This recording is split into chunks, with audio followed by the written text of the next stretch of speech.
This is From the Mezzanine, a film podcast. We are Matt and Chuck, and this is episode number 38. It's the third week of July, and today we're going to bring you some reviews of This Week in Film and TV. We're going to have some talk about this week's Emmy nominations. And it's the finale of our retrospective on Jonathan Glazer, about his most recent film, Under the Skin. As always, our opinions are uncensored and unsponsored. But before we begin, Chuck, I believe we have some good news to share about a major win in the fight for fair use. It's a struggle. Yeah, and all of this, I took heart. I dusted off my copy of Cypherpunks, which is, critical to, it's a critical text in the, the fight for, digital liberty in this dystopian world that we live in. And we're just humble, YouTube content creators. I am reticent to describe us as anything but. But if you haven't noticed, there's been lots of crazy shit going on. A lot of uncertainty. Copyright strikes flying left and right. Because we made an episode about crimes of the future. And as you may recall, it was a pretty good one. It was a banger, as the kids say. Lots of like no cap. Lots of good shit in this episode. But then out of nowhere, this Russian financer, and I'm not even really sure, did we absolutely verify that Capella Films is in the credits for the movie?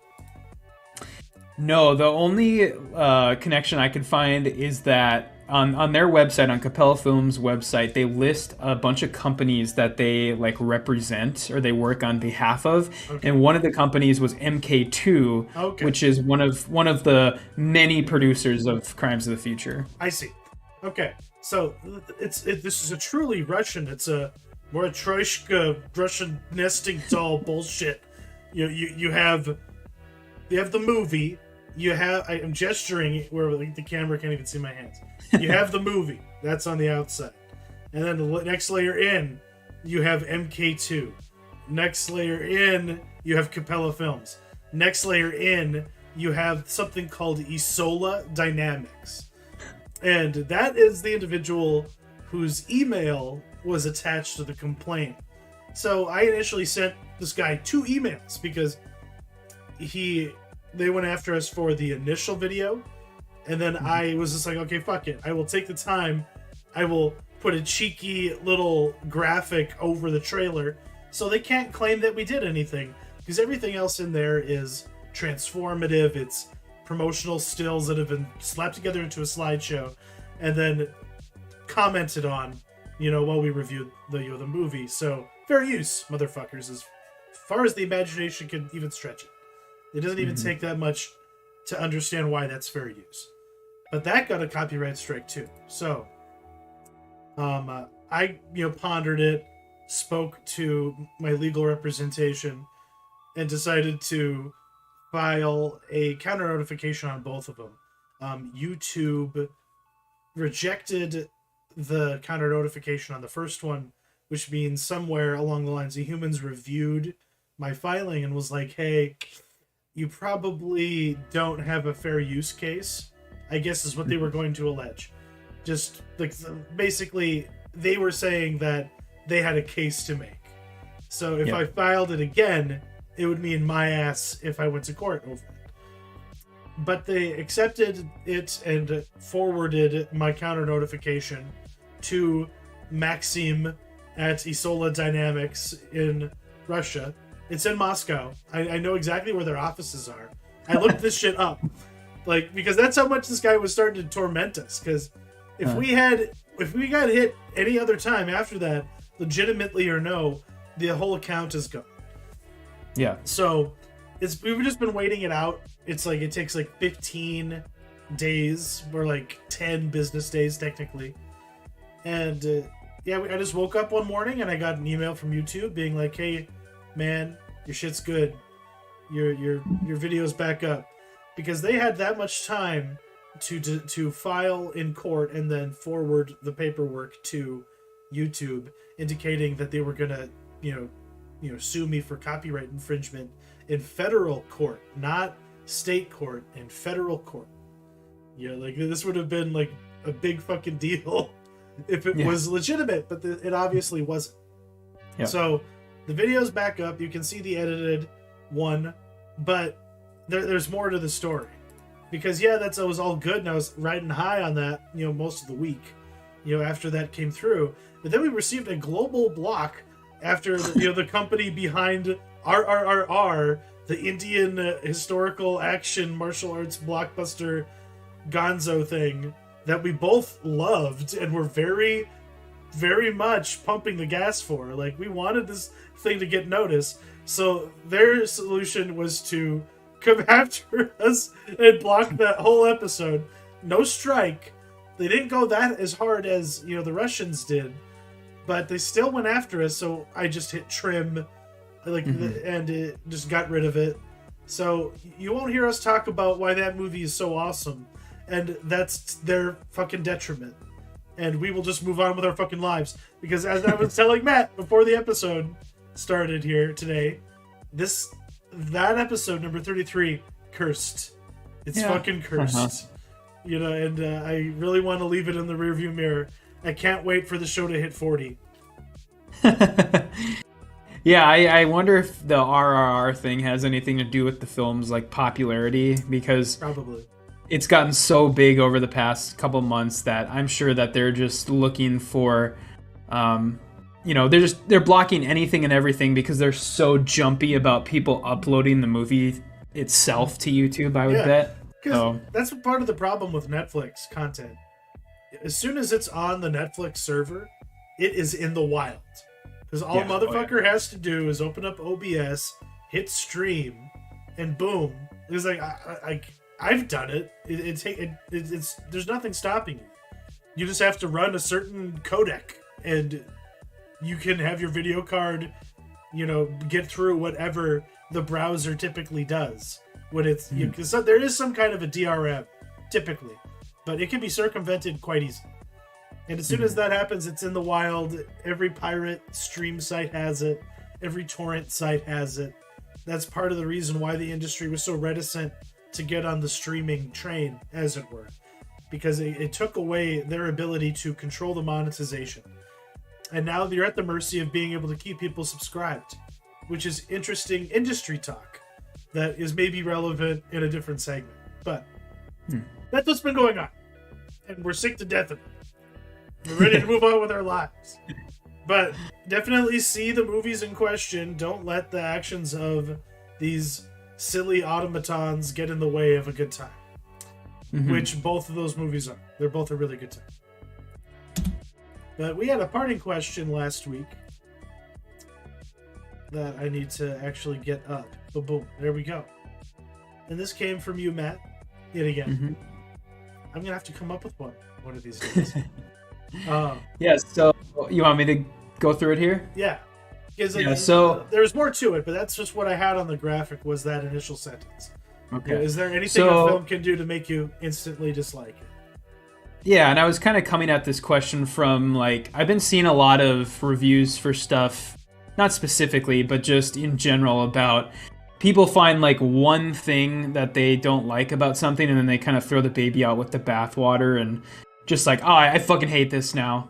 I hate this film's guts. It's unsalvageable for me, stuff like that. And so that's kind of where I was coming at it from. And I just wanted to know, if there's anything that a film can do, whether it's on a moral level, a political level, or maybe even a filmmaking level, if you want to go there, that will instantly make you dislike it. And why don't we go with you first? Yeah. What did you come up with? This was a very, very interesting question. And one that made me just kind of go all right, you got to be kind of honest, got to be self-reflective a little bit. Because, something kind of happens to the world in 2015, 2016. Harambe died, but reality also just took a huge, massive political skew. And I was as caught up in it as anybody else in America, during that period of time.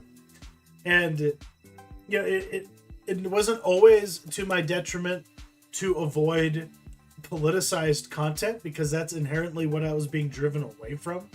Because it doesn't offend me to hear things I disagree with, but it got to a certain point where, yeah, I would maybe prejudge something a little too harshly just based on who was in it, and not give it a chance, because like I guess, yeah, I struggle to actually pinpoint a very specific example where I really felt like, oh shit, I fucked up by not just watching this.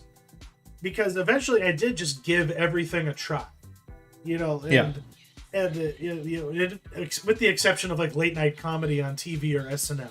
Those two things are unsalvageable. But like the wanting to keep art upstream of politics, and all culture upstream of politics is impossible. They're very much enmeshed and comment and influence each other. That goes without saying. But what really bothered me was not being able to just sit down and enjoy Star Wars without including a lecture from somebody about why this represented, very profound statements about modern political bullshit. And I was just like, I just wanted to see fucking X-Wings fly across the screen, like it's, like Apocalypse Now. Like that's all I wanted out of my life when I was 25 years old. And I got that in glimmers because I couldn't even just be like, no, that wasn't for me, without being told that I was, some kind of an ism.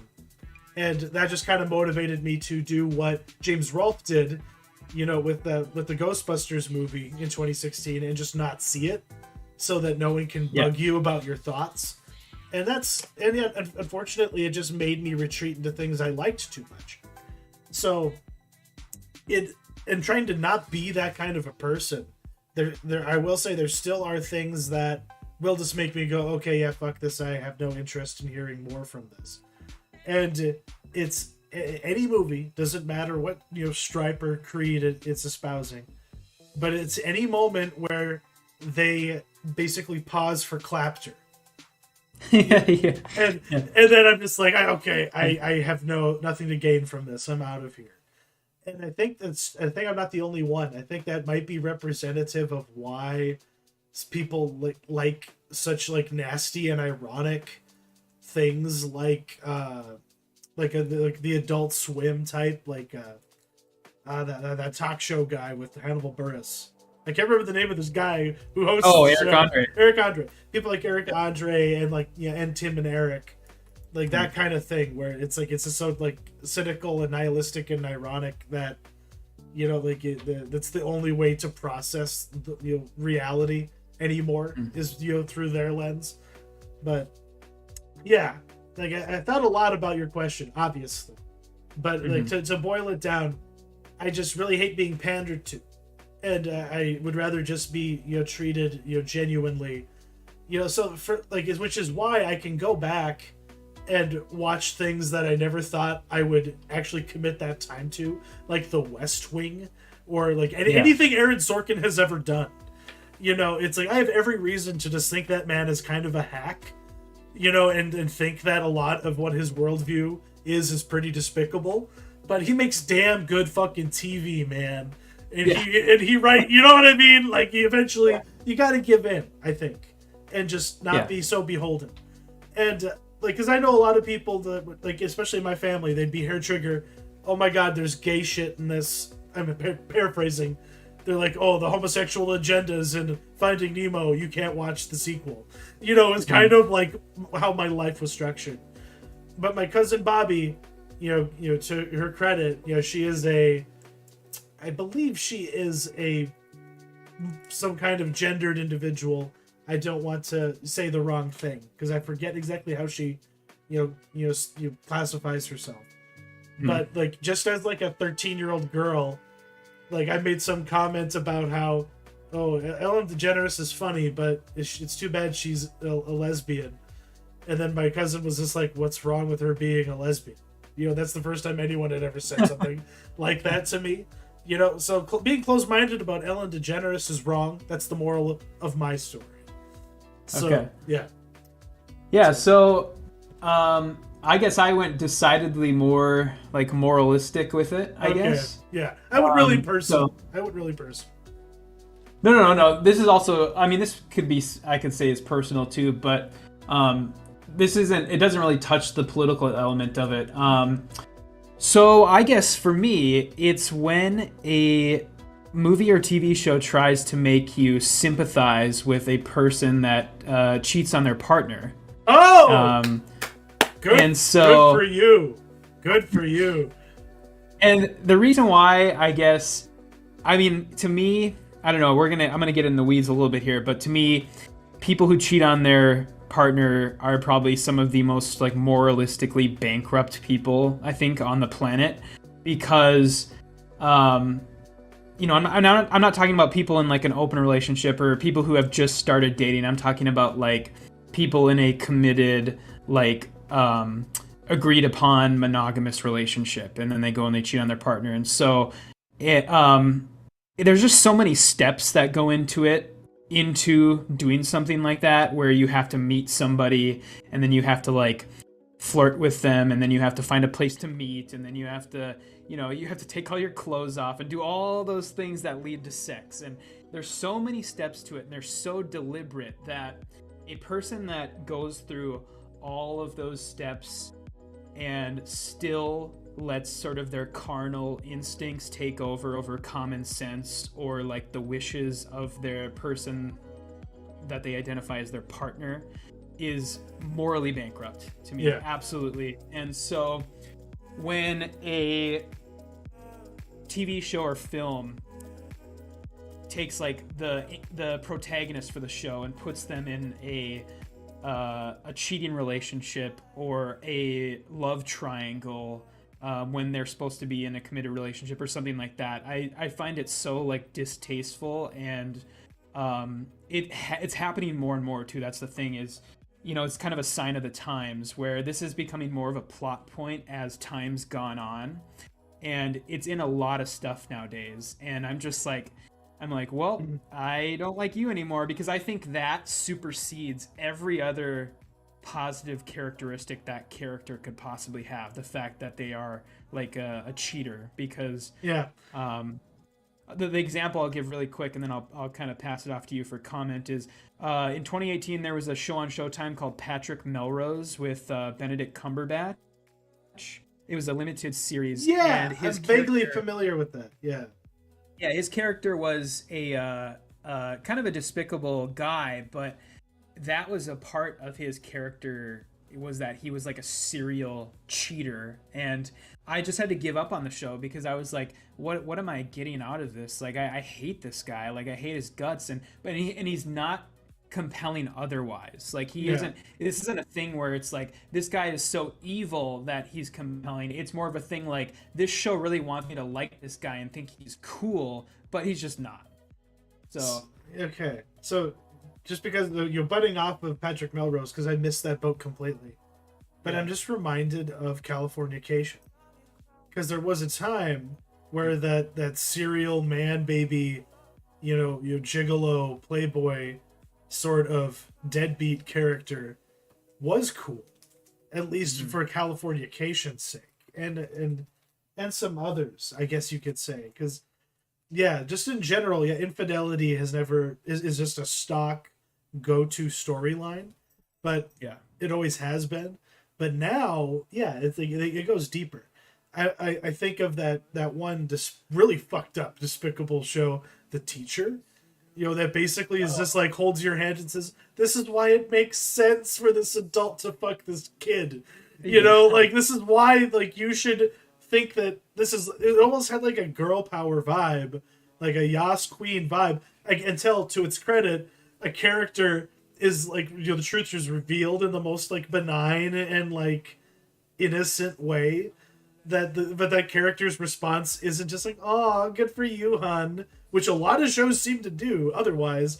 And even though the character was about to be okay with it, now that I think about it, I think about this show a lot, even though I never finished it, because I quit it right after this moment where her like coworker is like, "I'm gonna have to fucking report you, you dumbass. Why the fuck did you tell me that?" But that character wouldn't have said shit if it was just fun on the side, that this, really, really, tired and, and I guess long suffering, young woman deserved to, get some, jail bait, apparently. But just, yeah, infidelity in general is just a trope that Hollywood loves.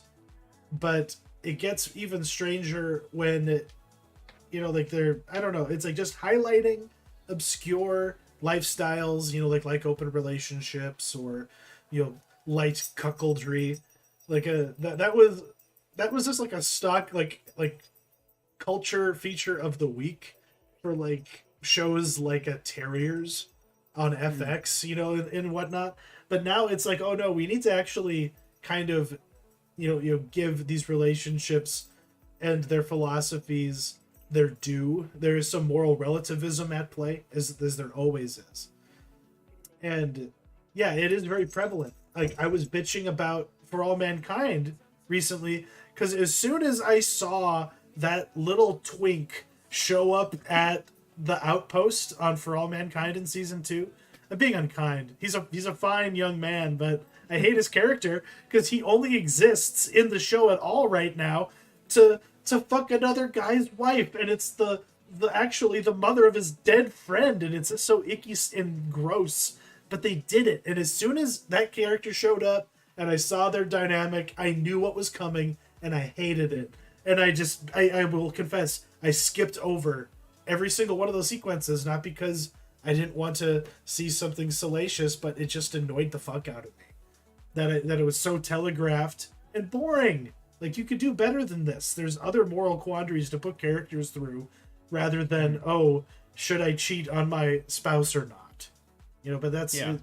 I guess that's a big part of it for me too. My annoyance is it's becoming a tired trope, and it really, like, it's kind of a lot of times it sends the wrong message, where it's like, what ramifications does this have for like real life if all these shows are glorifying the, this happening or making it seem cool, but that's kind of a larger discussion, but that was mine. So. Yeah, I direct everyone to, do your research before embarking on any lifestyle decision, no matter what it is, no matter how benign. And that's the more you know, from the Mezzanine this week. But we have a brief little segment on news. I guess we might get a little bit deeper into the weeds because it's the motherfucking Emmys for the year of our Lord 2022. And the big, winners, I guess, as far as just most nominations, Succession brought home the most. All day, baby. It's gonna win it all. If our boy, fucking Strong doesn't fucking walk away with another gold statue, it's gonna be a travesty, and we will fucking burn Los Angeles to the ground. This is not satire. It's totally satire. I'm so skittish right now because you never know who's fucking watching. I don't want a SWAT team showing up. That was a joke. But yeah, the fucking Emmys. HBO also, I guess, leads as far as broadcasters or platforms are concerned. 140 total. Netflix has like 100. Succession with 25. Ted Lasso has 20 for comedies. I guess they lead the pack in comedies. I could give a shit about that show. But The White Lotus, I really want to fucking ask you, did you watch that? Why the fuck does that show have 4 fucking actresses who are worthy? And that's another question. Why are there so many nominees per category? Has it always been like this at the Emmys? No, I think it's probably just, I don't know if it has to do with there being like less shows because of COVID or what, but no, I think they generally tried to space stuff out more where, you would get one nominee from this show, one nominee from this show, one, but I don't know if that was like a rule change recently, but yeah, it's very, very strange to see. And the Emmys always takes place so much later than every other award show, so you see stuff like The White Lotus where you're like, didn't I watch that like last year? Yeah, like that thing feels ancient in my memory. But it just made me realize just how fucking I really should have had a different answer to last week's parting question. The real dark horse, even though like she's everywhere, but she really doesn't get enough credit, and she should be the Marilyn Monroe of the 21st century, is Sydney Sweeney. Like she's doing some crazy stuff, and she's in a lot of like thriller chiller type movies, and then just, you know, like ridiculous bullshit like The Voyeurs. But for some reason HBO loves her. Like they want to be in business with those tits and those eyes. And like that lady deserves more credit, because she brings more attention to shows just because of the Mr. Skin sort of variety is just honed in on her willingness to just bear it all. And like, yeah, I think it's strange that she's nominated so fucking much. She's not that great of an actress, I guess that's what the bit was about. No, she really isn't. I mean, it probably has more to do with her popularity, honestly, than anything. And I think as we go through these, there'll be a couple more instances of that where it's like, okay, were you nominated because you're actually good, or were you nominated because you're popular? Yeah, like Hamish Patel getting nominated, I appreciated that. He was one of the best things about TV for that whole run of that show. And goddamn it, it just makes me sad that that's all that there is. And now I have to think about something else besides Station 11, or I might cry. You can read the sequels. I don't know if they'll ever make. Oh, there are sequels. There are more books. I didn't realize that. Yeah, there's 2 more, I think. Well, that's cool. That's cool. I can deal with that. What else kind of stood out to you? Yeah, so stuff that kind of made me happy to see was, I mean, of course, all the Severance love. Absolutely, yeah. We were on the front line for this show. Like, I will gladly say that. Like, I will be a total hipster about this show. I loved it before everyone else did. Yeah, And I'm fine with saying that, because yeah. I was on the front line. I was there the first episode, the first day the first episode premiered, and that show fucking rules. So. From the moment the algorithm said, you know what, these guys should see this trailer. You know, like that's that. Yeah. So they can credit the algorithm for making us the tastemakers. They just know that we know all the good shit. So yeah, Severance. How many of the actors in that? I saw Patricia Arquette and the lead actor whose name escapes me. Oh god, now I'm blanking. I got it right here. Let's see. Lead actor Adam Scott. Adam Scott, excellent career-defining work from Adam Scott. I would say. I've seen that pretty much not everything that guy's done, but a lot of it. And I feel like he finally got a role that he was absolutely suited for in that show. Oh yeah, for but sure. Yeah, but hey, he's going head to head with like the big man, Mr. What's his first name? Strong. Brian Cox? No, it was Jeremy Strong. Jeremy Strong. Yeah, is Brian Cox? Are they dueling? Is Brian Cox and oh shit! It's a fucking like Royal Rumble up there because there's like 8 nominees. Dude, that category is fucking insane. Is the most. That's going to be the one to win, or that's going to be whoever wins that. That's going to be the most impressive, because it's Jason Bateman for Ozark, a show that just ended. Brian Cox, the lead guy from Squid Game. Bob Odenkirk for Better Call Saul, which is also ending. Holy shit! So he might win just because of that. Adam Scott and Jeremy Strong. So Jeremy Strong, that's the name. I was like, that's not Michael Strong. That's not. Yeah. Goddamn. So that is a stacked category. I could see Squid Game winning it just because, but I feel like Korean hipsterdom is kind of waning. I don't know. I don't know if they give it to Odenkirk or if they give it to Ozark. I'm just not sure. Yeah, Bateman. Yeah, they might, but yeah, I mean, I don't know about Squid. I like Squid Game fine, but I don't really think it should be here, in all honesty. I mean, it's here because it was popular, basically. Netflix lobbied hard and won, yeah. basically.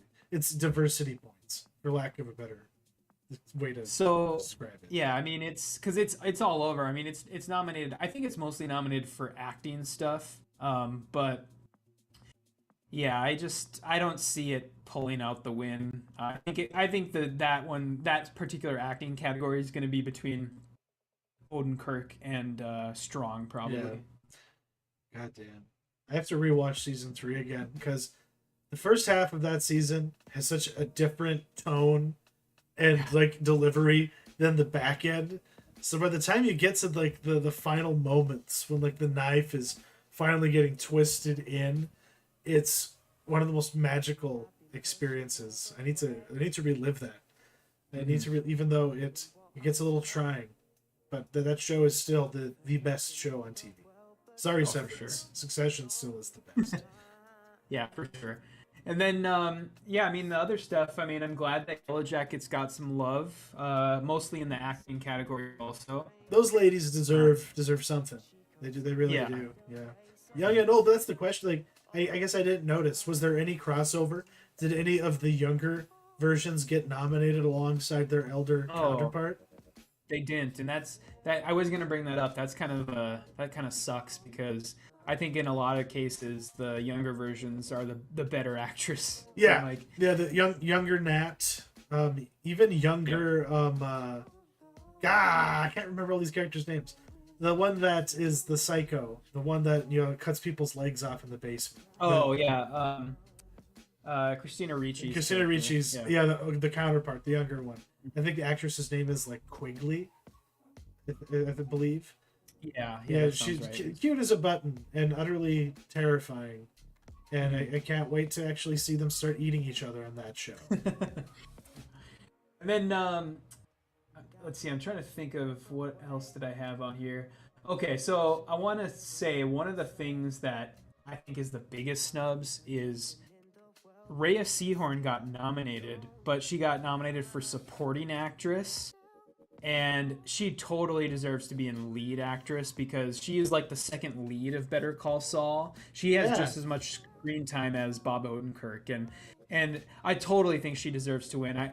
No matter what category she's in, I really, really hope that she wins the supporting actress because she is incredible. She's like one of the best. I think I said this a couple weeks ago. The best female characters ever written on TV ever, in my opinion, and very excited to see where she goes. But Right on. Yeah, I think that was really all I needed to highlight. okay. I But- wanted to, I guess, some more snubs that I just wanted to touch on. Okay. They should have swapped out some of the Severance acting nominations, in my opinion. Zach Cherry didn't get nominated. He plays Dylan. Yeah. Britt Lauer didn't get nominated. She plays Helly. And Trammell Tillman didn't get nominated. He plays Milchek. None of them got nominated. What the fuck? And I think all three should have been nominated. In fact, I think you should swap one of them out for Christopher Walken because Christopher Walken, as fun as he is to have in that show, I don't think he deserves. He didn't carry shit. He was just Yeah. a nice cherry on every scene that had Turturro in it. Yeah. He was just extra flavor. Yeah, Zach Cherry. Pardon the word usage, but yeah, like that guy did so much for that show, especially in those like last 3 episodes or so. Like just during the waffle party alone, just you know what I mean. Like let alone what he does, in the actual finale, the excellent work from that actor, and before that that whole ensemble. Like I don't know, did they win like a Screen Actors Guild Ensemble Award? Because if not, they should have. Like whatever, like that bullshit award season thing is, they deserve that. I'm not sure. They should, when that. I don't know if that's happened yet, but yeah, when that happens, that should definitely. But like you say, like you're talking about, that's the extent of the depth, and they really should have, if you had done anything, acknowledge the depth versus they just want to be able to have Christopher Walken at the show, because if he wasn't actually nominated, he would just stay home. Like, they want to be able Oh, yeah, for sure. for sure. He's so old. Yeah. And otherwise, yeah, like all the young bucks will show up no matter what, just because they want to be on TV. They want to be on the red carpet. Their career needs it. And but unfortunately, they got to go with age before what's rational, I guess. Yeah. But but like I brought it up earlier, I remember there being like at most maybe 5 nominations for shit. Why is there like up to like 9 to 10 nominees for some of these categories? It blows my mind. Yeah, I mean, I'm guessing it just has to do with they want to. There's less things to nominate or that are worth nominating, but they want to do multiple nominations for the same show. So that's why that would be my guess. But still frustrating because it just dilutes the whole question to such an extent. Like there used to actually be a degree of variability. Even like when there was like 5 choices, but now it just seems more certain. It's kind of like going into matched ranked voting. Like if you ever vote, if you're familiar with that system, I don't know. But as an observer, it's just like, holy shit, I can't even track those 10 nominees in my head half the time. I think they also might do it. I mean, this is a little cynical, but they probably also do it to stir up drama, to be like, who's gonna win from this particular show? Is Steve Martin or Martin Short? Yeah, and they like pit them. That's against what I each mean. other. Yeah, because there was just a lot, like especially like with the White Lotus, like in the limited series like actress category, they have like 8 nominees in both like lead and supporting for limited series, and I was just like, are you fucking kidding me? They can't all be that good. Like basically what I'm commenting on is how the actual lists of nominees looked as though they just took like the packet that was given to them by the different streamers that have the for your consideration, which often will include people that have no business being considered. Like fucking Disney Plus has for your consideration for all of their bullshit Marvel shows and like the actors in those, just for context. So if they're doing Tom Hiddleston. so if they're doing that for that, imagine, like, I can just imagine the White Lotus press sheet coming up with all those ladies in it, and then just being like, well, we just obviously they just include a like a topless photo of Sydney. It's like there she goes, she's in there. we gotta have her on camera, because I'm sure they missed her at the Met Gala or something. But that's the Emmys. That's really all the news we have. Do you have anything else to comment on? Well, I did actually want to spend a little more time on this because because this was our only news story, I did put a little bit more work into it. So some other kind of snubs for me. Sarah Goldberg as Sally and Barry should have been nominated this year for sure.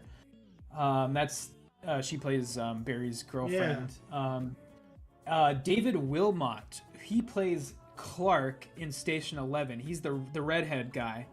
Okay. Totally think he should have gotten a nomination. Like I think he was probably the best actor in that show, in my opinion. The guy that leads the people at the airport. That's who you're talking about. Yeah, he's really good. Yeah. And then also from the same show, for supporting actor, Nabhan Rizwan. He played Frank, the brother of who walks with the limp. Yeah, he was really, really good. God, I just need to watch that show again. It feels like a lifetime ago that I watched it.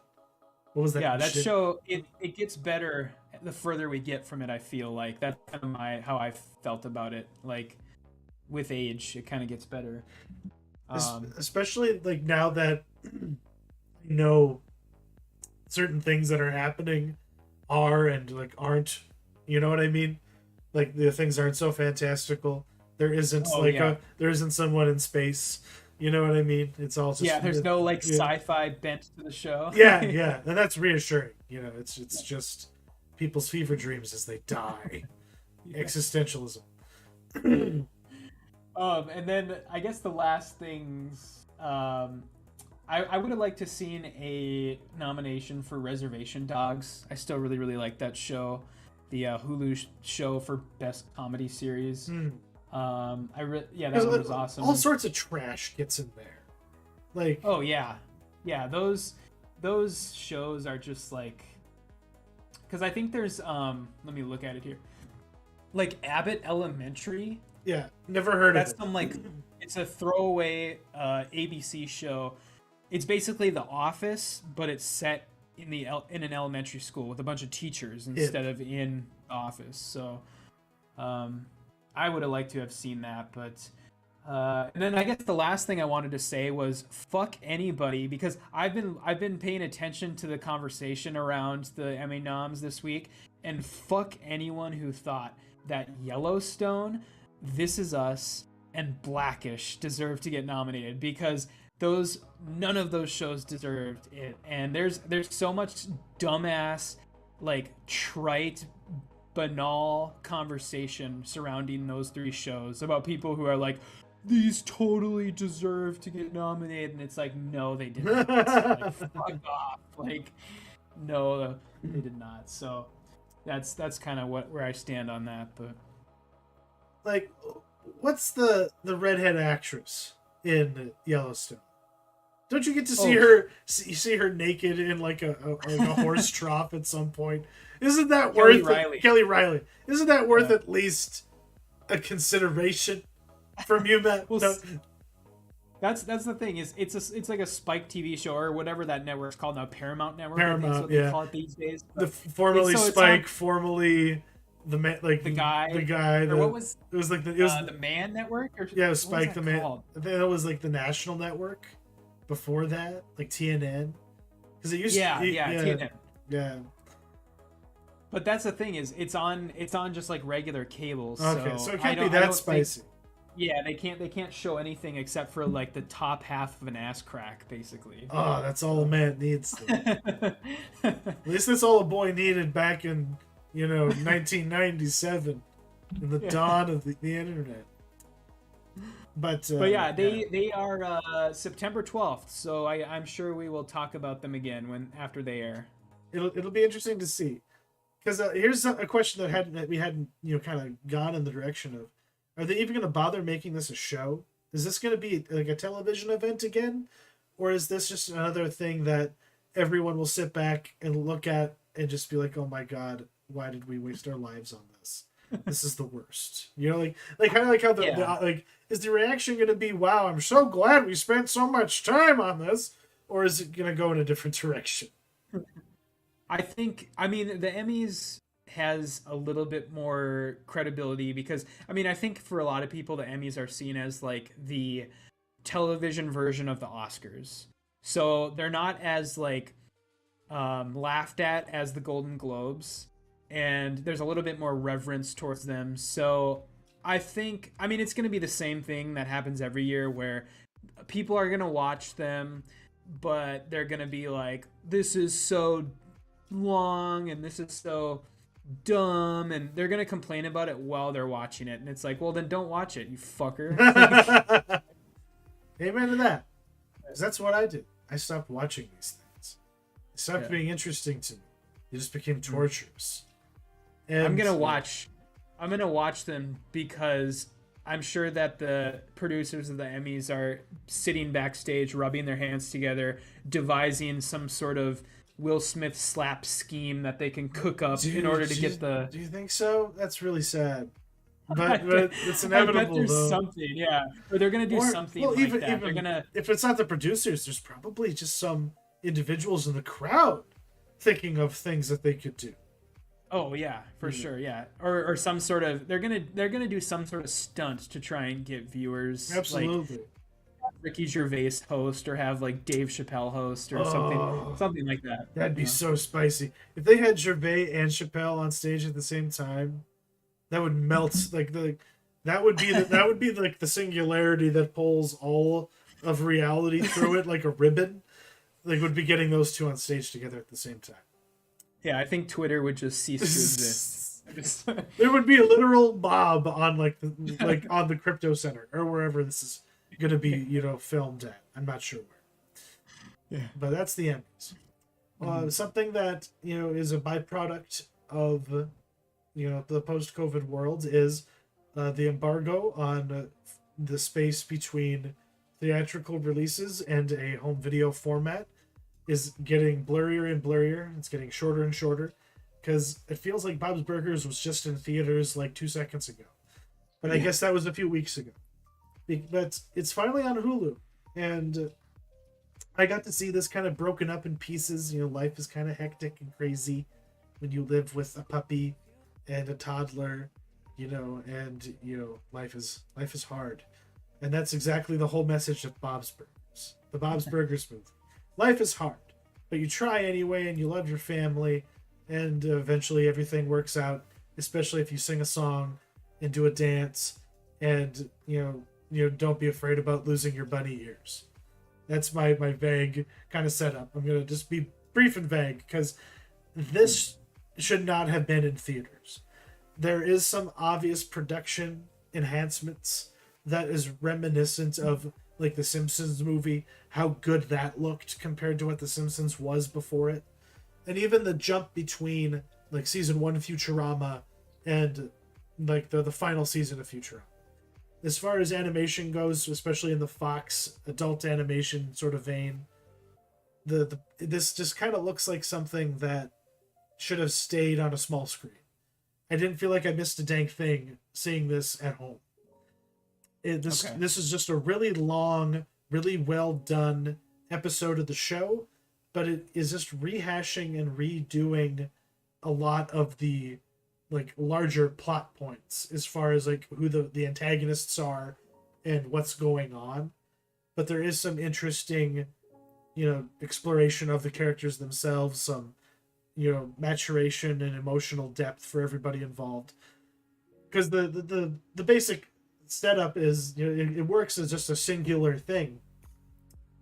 The mom and dad are struggling to pay off the loan that they have for the operating of the business. Their landlord is considering giving them a break on their rent so they can pay for this loan, because otherwise all their equipment will be repossessed. That's what will happen. Mm-hmm. And right before this really important weekend that's going to be celebrating Wonder Wharf's big anniversary, a sinkhole opens up in front of their business, and suddenly nobody can walk up and like go inside and get any burgers from them, so they're fucked. So like that's the A story. The B story is the youngest one, Louise, who was always wearing bunny ears, getting made fun of, because she's getting older, and the other girls in her grade think she's weird for wearing this silly hat everywhere. And so she's having an existential crisis about that, and then she discovers a dead body of a carny in the sinkhole, and that's the B story. So There's a lot going on, and there's lots of musical numbers, and all the characters from the show that you know and love pop up and get to have their moment in the sun. It's a lot of fun. It's a worthy part of the canon, but it doesn't really work as a finale for the show, but it does, work as just a middle part of whatever they do with it going forward. It's not what because I had hoped that this would end the show, and it clearly is not going to. But very fun and, worth a family movie night. Does this show, or the movie I should say, does the movie hold any sort of value for somebody who doesn't watch the show? Yeah. Or does it? Okay. Yeah, because like you don't need to have a whole lot of like pre-knowledge to like, because like anything that gets fulfilled or like any storyline that has relevance to this is just an ongoing trope that has been a part of the show from the pilot. So in many ways, this movie functions almost like a pilot. That's what's kind of cool about it. It's almost like as if like like I don't know if shows have done this before or not, but you basically give them another run at making a first episode. But at the same time, you include a lot of catharsis that has been kind of ongoing, like unfulfilled, narratives or like ongoing questions. Like, why does she wear the hat has been a question since the pilot, and it has real like relevance to this episode. But it's just something that is acknowledged on occasion, but not important. But now it gets to be center stage. But you don't need to have watched every episode of the show to care. So they did do a good job of writing it to kind of make this something that anybody could just walk into and get a lot out of it. Because people like me who have been with it, it really matters, how Tina and Jimmy Jr., resolve their relationship. Even though it's kind of felt like a resolved question throughout the show, they still kind of act like they aren't together. You know what I mean? Like that kind of thing. But they finally, get to, close the door on that by the end of the movie. Okay. But it doesn't require a lot of heavy lifting. You don't need to know the lore. Every like they'll be like, yeah, remember our Carney friend? And yeah, that'll matter to an extent. But he gets to show up and be like, oh, hey, it's me, your Carney friend. And then he does things that are relevant to the plot. And then they move on and you get to encounter somebody new. So even if you don't know who these characters are, they do kind of go out of their way to introduce them to you. And not just thrust them on you. Like it's like you already know who they are. So okay. Yeah, so it's to its credit. It is very accessible. Yeah, I might have to check this out. Seems like it would be a good companion piece to The Bear. Oh, definitely. It's because that the yin to its yang. Exactly. Yeah, because this is the wholesome candy-coated center, that's surrounded by the bitter black licorice of The Bear. But yeah, well worth checking out. It's on Hulu, and it's also where the show is. And if you have Hulu, you probably know that because they slam it in my face every time I turn it on. But we also got to see something from Apple TV. That I might be jumping the list. I'm not sure, but it's just next on my queue internally. Are you talking about Blackbird? I'm talking about Blackbird. If you don't mind, let's jump into that one. Yeah, go ahead. I only got to see the pilot of this, but okay. Because is there more episodes on there than just the pilot? Yeah, there's 3 now. They released 2 on the first day it came out, and then the third one came out this week. So okay, so we're up to 3.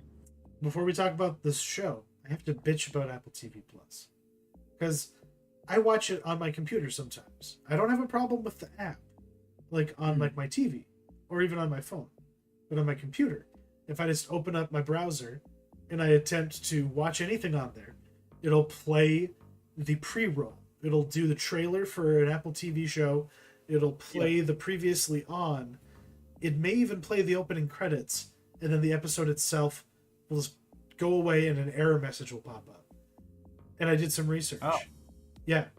And you need to have X amount of bandwidth at your disposal at all times if you're using the browser version of Apple TV. Otherwise, the site just crashes. Okay, weird. Yeah, that's... Yeah. You need to be able to support 4K bandwidth at all times. Oh, jeez. Apparently, my household cannot do that. Yeah. So I have to bully it into playing episodes of anything. So I was able to watch one episode of this. And this is based on a book, correct? Yeah, this is from Dennis Lehane. The famous, mystery crime writer. He did Mystic River, I believe, right? Yep, yeah, Mystic River. Shutter Island is another one he's really known for. And a ton of stuff. I mean, he's prolific. He's prolific. Very prolific, yeah. Yeah, and I didn't realize this was set in the 90s. Based on the trailers I saw, I was like, ooh, this looks like it's in the 60s or the 70s or something. But this is set in the 90s, and it also gets it's Taron Egerton. Yep. And then the guy with 3 names, who was Jewel. Yeah, Richard Jewell. Jewell. It's like Richard Paul Hauser. I think it's Paul Walter Hauser. Paul Walter Hauser. Yeah. And the late, great Ray Liotta. Along with some other familiar TV actors like Bunny Colvin from The Wire and whatnot. But this is Dirtbag gets kind of screwed over on a plea deal and gets offered another deal to go to a psycho crazy murder prison and try and get the final location of some missing serial killer victims before this guy gets released on a technicality. Where the fuck does this premise come from? Well, I think it's actually based on a true story. That is right. That's right. Now that you I mention think it says that before every episode. That blows my mind. Like that, yeah, I need that because I know nothing about this, let alone any like real events. Yeah. So I've only really seen the pilot of it, which just sets all of this up. But does Ray Liotta appear a great deal in this show or not? Like, is he just is he just present in the pilot? No, he's in all the episodes so far, and he plays a pretty big part. So I've seen all the episodes that are out right now, and I guess I like the show. I guess with Dennis Lehane, what I usually find out is his writing really, really depends on who's directing whatever project his script is being used for, because he's written some, or I shouldn't say he's written. I should say some of his stuff has been turned into absolute trash, and then some of it's been turned into really, really good stuff. And so far, I think this is kind of on the mid to high tier as far as that stuff is concerned.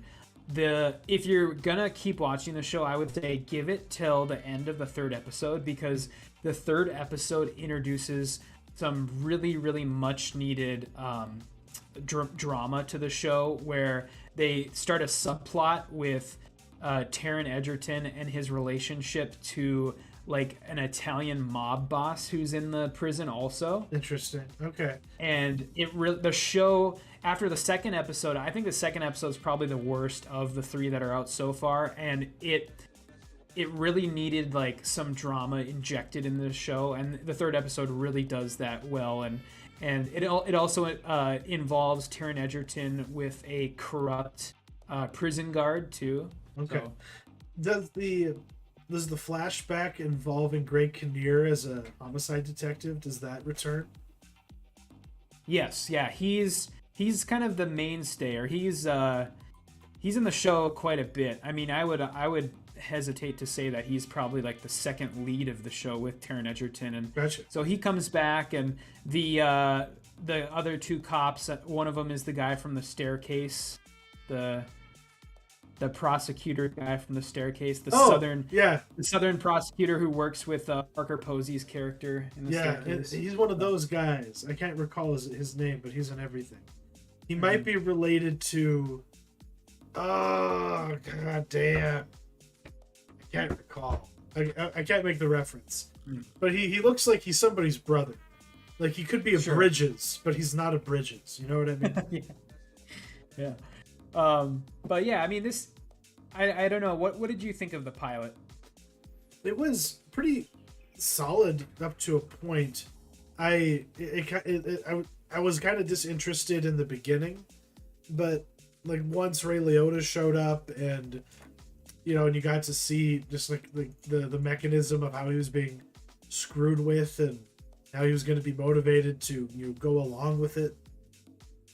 I don't know, the legal system is a vice, and like that dude just got squeezed enough, and I felt like if you're gonna have your pilot for like something like this, I guess if we can call it a pilot, because I imagine this is a limited series, chances are when these are greenlit, they're greenlighting more than just a pilot commission. I would have to imagine that there's a larger commitment, but but as far as how it is delivered, pretty effective, especially once you get down to the end of it, and he gets like thrust into the reality of what he's committed himself to. And yeah, it's not for a lack of interest that I haven't seen more of it. It's just time and my ability to stay awake after 10 o'clock at night. Sure. Yeah, and it's I always appreciate shows that don't overstay their welcome, and it is going to be a limited series, and from what I understand, it's only 6 episodes. So nice. The show is technically halfway done already. That's kind of wild. Yeah. And that's something that Apple seems to be doing a lot of. I think a lot of their shows have been like 6 to 8 episodes, with the exception of the real prestige shit, that they. Like I think like For All Mankind is like a 10 episode season show, I would say, right? I believe so. Yeah. Yep. Because they are kind of doing a thing where like all across the board, where you order less episodes and you get more out of the ones that you actually order. And instead of having, tropes where you have a dead, like, chunks of episodes within a series run, like anybody who used to watch like anime could attest to this. How eventually, like Dragon Ball Z. Yeah, exactly. It's like, oh crap, we have to catch up with the manga. So we just need 5 episodes of them staring at each other with flashing lights, and people reacting. Make it happen. We can milk this as long as we can. That kind of a thing. Now there's no reason to milk it. It's like you want to give people a reason to keep coming back, and to respect your reputation, basically. And if you're not, But anyways, that's Blackbird. Yeah, I'm gonna keep watching, and I'm sure we'll probably end up talking about it again. But especially by the time it's done, since it's such an easy watch for sure. Mm-hmm. But you just had some quick hits you wanted to throw our way. Yeah, so just kind of wanted to throw these out there, not spend a whole bunch of time on any of them really, because What We Do in the Shadows premiered its 4th season this week. This season is off to kind of a rough start. The first and second episodes are out. I don't know if I laughed once in either episode, and I think it has to do with like they're bringing everything back to the status quo after they promised a really big shake up at the end of season 3, and so it kind of seems like they're treading over a lot of the same ground. I really, really hope that it gets better, but on the other side of my head, I'm thinking maybe the show should have ended in 3 seasons because I mean its premise, it's a very specific premise, and I'm wondering if after a certain point you can only make so many jokes about vampires. So yeah, the whole brand of Taika Waititi just seems to be overstaying its welcome a tad. He's kind of like, to the credit of like people like Sacha Baron Cohen and like the Flight of the Conchords guys, they all kind of realized when it was time to find a new cow and to like leave the other one in the barn for a while. There's just we're just milking from the Taika Waititi teat a little too much. And I'm not surprised to hear that this is kind of middling, because one of the virtues of like British derived, I know this is technically like New Zealand right? So technically not quite British, but a virtue of like, the BBC was that shows would only run 3 seasons and then they'd be done with it. Or heck, it might have just been a limited series. They very like, and that, kind of gave things a little bit more of a urgency, and there was no time to waste on bullshit. There's no clip shows. Like watching Seinfeld and remembering that clip shows used to be a thing. Like even the X-Files had a fucking clip show, for crying out loud. Like that used to be a necessary thing where it's like, fuck, none of the actors are available. What do we do? And that's what they do. So I will keep watching, and I'll talk about it again. But then Breaking Bad, the final episodes. So Better Call Saul. Now. Gosh, I always do that. Better Call Saul, the final episodes. The 7th to final episode premiered, and it was great. It was everything I wanted it to be. They went way further than I expected with this 7th to last episode, where they did so much stuff in this episode that it kind of makes me wonder where they're gonna go with the next 6, because that's what the final season of Breaking Bad was like. The status quo felt like it got reset episode to episode in that show, so maybe that's kind of the vibe they're going for. And the guy who they were kind of setting up to be sort of the final antagonist of the show is not in the show anymore, and so you're kind of like, what the fuck are they going to do now? And so I'm really, really interested to see where they go. A lot of people have the theory that because what's his name? What's the creator? His name? Vince Gilligan. Yeah, Vince Gilligan has already said that there will be a Walter White and Jesse Pinkman cameo. Babu. And so people think that I don't know, and I mean not specifically related to their cameo, but the show is moving so fast now that people are speculating that in the last couple episodes of the show, they're going to go beyond Breaking Bad. Kind of like they did with El Camino. So we're going to get to see what happens to this character after he exits Breaking Bad. That might be interesting. Okay, cool. I'm here for it. Yeah, so that'll be cool if that happens. But yeah, definitely really excited for these last 6 episodes. And I'll report back. And then final thing I want to just touch on, Miss Marvel. This show totally fizzled out like all the Marvel shows. The first couple episodes I thought were really great. It was unique. It was funny. I really, really liked the main character. The first couple episodes of this show kind of played, and I mean this in a good way.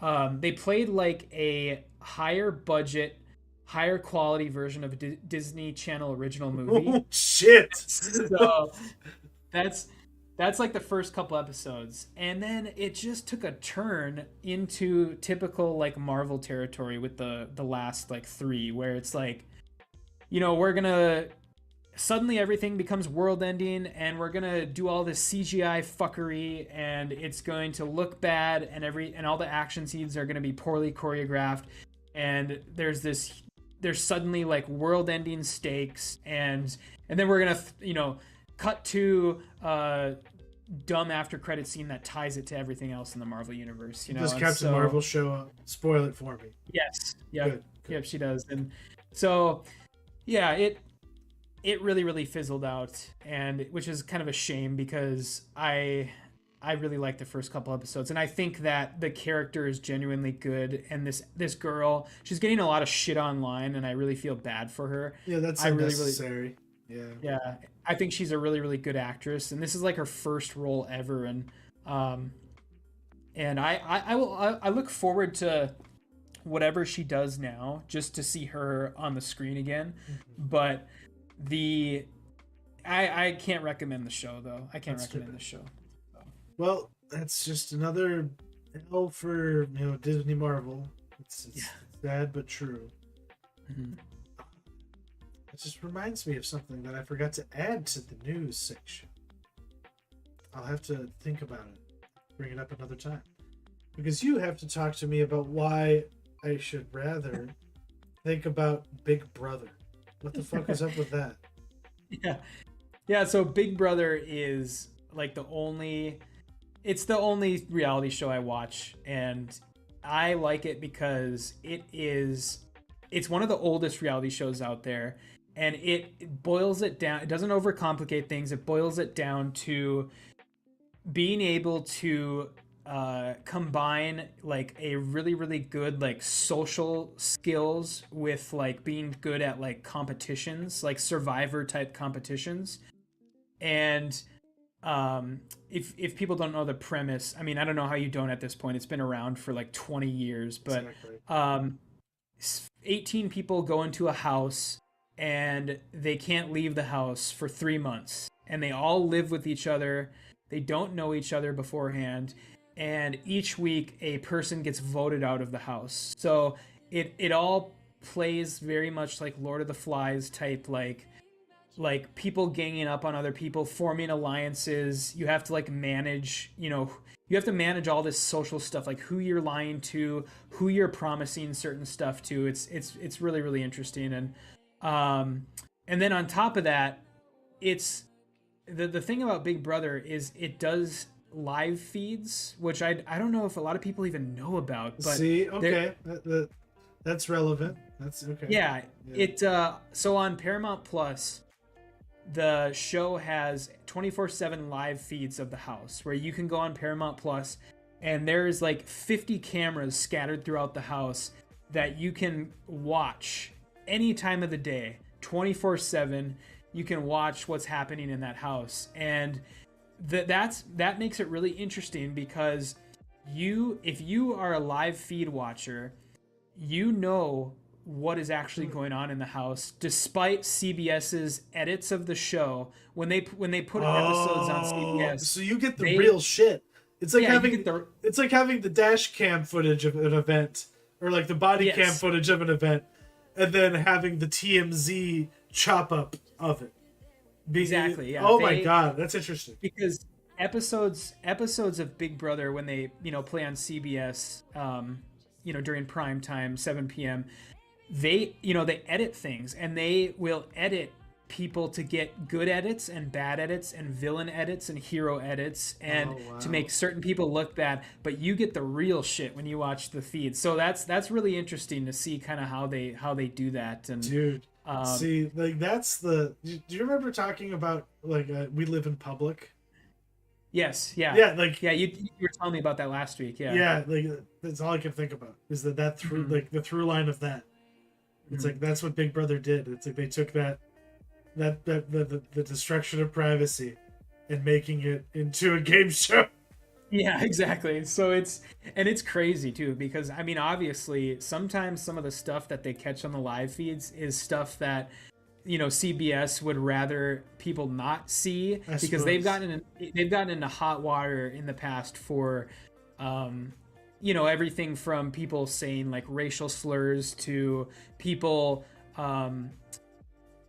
saying just like ganging up on other people. And then like there are certain house guests that they'll be like, okay, for this week we're gonna all choose to ignore this particular person, and every time they walk into the room, everyone else is gonna exit the room, so that person is always alone. Oh my god. Yeah, it's like fucking crazy, like insane, like social experiment type shit sometimes. And so it's just fascinating. And the last thing I'll say on it is the show just started and we're on week 2 right now, and this is pretty much unprecedented. It's happened a couple times in the past, but it's been a while since it's happened in a previous season, where a girl actually had to leave the house because this girl, her name's Paloma, and when she came into the house, she seemed like a pretty normal 22-year-old girl.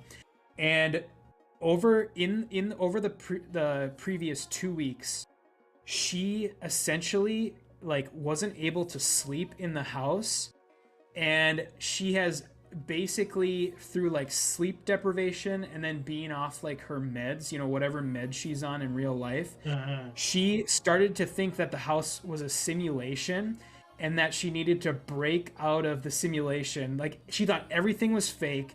She thought it was all a simulation, and that she needed to break out of the simulation, and they had to remove her from the house. That's awesome. Like, she's gone. Like, she was removed from the house earlier this week, and she's presumably, she's getting the care she needs and stuff. But God. It's insane. Like, she legitimately thought that everything was like she was on the Truman Show or something. That should be a movie. Yeah. Maybe it's all performance art. Or more than likely, she just needs help, and hopefully she gets it. But I understand the appeal now. It is kind of fascinating, and the live streaming nature of it is, I think, underappreciated. It's not an aspect I even think about. Yeah, and it's always been a thing, but like I said, I don't think a ton of people know about that aspect of the show, and I just find it all fascinating, and I get really, really caught up in it every year. I've been watching it now for probably like 8 or 10 years. Damn. So you're an expert. You're a resident. Yeah, at this point. Yeah, resident Big Brother expert. Because that host is like iconic. I can see her face. Yeah, Julie Chen. Yeah. Yeah, she's married to Les Moonves, the ousted CEO of CBS. Okay. I won't get off on a huge tangent, but she's a character in and of herself, because when her husband was going through all that shit and then he got ousted from CBS, she started referring to herself every night when she would end an episode. She started referring to herself, instead of Julie Chen, she would say, "Thanks for watching. I'm Julie Chen Moonves," as kind of a subtle like fuck you to the CBS exec. I can respect that. Yeah. Good for her. That's ride or die right there. You get to keep her less. Don't let her go. I hopped onto Xbox Game Pass recently because I was trying to find a game called that I'd watched a YouTube video for that I haven't had the time to play. That I'm gonna work very hard to have on the show next week. But what I was able to play was I'm going to keep that one mysterious. But I was able to play this really exciting bit of nostalgia called TMNT Shredder's Revenge. And basically, it is a thoroughly modern, like retro button mash, beat 'em up. Just like you remember Turtles in Time being, the NES games being, and so on. But it has all the capabilities that modern computers have. So the animation is like amazing and crisp, and it's really well done, and all like the special effects and the music is perfect, and all the controls are tuned to perfection. Even like whether I was using a keyboard or like my Xbox controller, it worked. It was very fun to play. I haven't beaten it by any means, but I'm pretty deep. Doing a level here and a level there. And even just playing on my own. It's mostly just for the experience, the roller coaster ride of it, the arcade experience. But did you ever play these games when you were a kid? Yeah, oh yeah, for sure. Turtles in Time, I played so many times, and the NES one that was so legendary for being super hard. And Yeah, and see, this one has an overworld. So okay, you are kind of scooting around in the turtle van going from level to level, and there's a map and there's branching paths you can take and stuff. But yeah, the game itself is so basically just like in that Turtles game, you could like move around the city and go into different buildings and such. But instead of the combat segments or the level segments from the NES Turtles, you have the side scrolling beat 'em ups instead. And okay. all the cartoon characters make an appearance, and yeah, like all the sprite work is really like the reason to play this game. It is amazing what they did with it, and it's a nostalgia trip, but at the same time it feels thoroughly modern. And it takes the things that are annoying about those kinds of games and glosses them over and sands the edges down. So it's not just a pain in the ass. Like, you have a lot more control. You can like slide, you can do cartwheels, you can do like combat rolls and things like that. So they almost give you like a Dark Souls level amount of ability to move around this like isometric 2D space. You know what I mean? Like, Yeah, for what we're it's working not with, yeah, you have a it's not lot of a ability. Yeah. it's not a game that's made to eat your quarters anymore in No, an arcade. So exactly. it's not like cheap as fuck. Yeah, Yeah. but it is made to see how quickly you can beat it on the hardest level possible. So like it's rewarding on that level, but it does have a neat matchmaking system. So if you wanted to have 5 players, or like you think it goes up to like 5 or 6 players, because Oh jeez. there's more than just the turtles that are available. You start out with Splinter and I believe April O'Neil available. Okay. Yep. To play with. And you can unlock Casey Jones and a lot of others. I'm assuming, but yeah, it's well worth it. It's one I'm probably gonna commit more time to and actually like work on beating altogether, just because it works. It's shocking that nostalgia bait is actually worthwhile. But Yeah. it's the only reason I'm playing it is because it's part of the subscription that I pay for, so I got to get something out of it. But I see Yeah. I that need. you I can need to play spend this you can too. spend $60 on this game to play it on Switch, and I don't know why you would. Oh jeez. But Yeah. yeah, but it's fun. I recommend it. I've heard the I don't know if you've gotten to the level that it's in the game, but I've heard the like Wu-Tang song, the Wu-Tang Clan song for the game. Have you heard that? No, I haven't. Oh my god, I haven't gotten there Yeah. yet. There's a in one of the levels there's a Wu-Tang Clan song, I think, and I Yeah, heard it the yeah. other day, and I really want to play it just for that.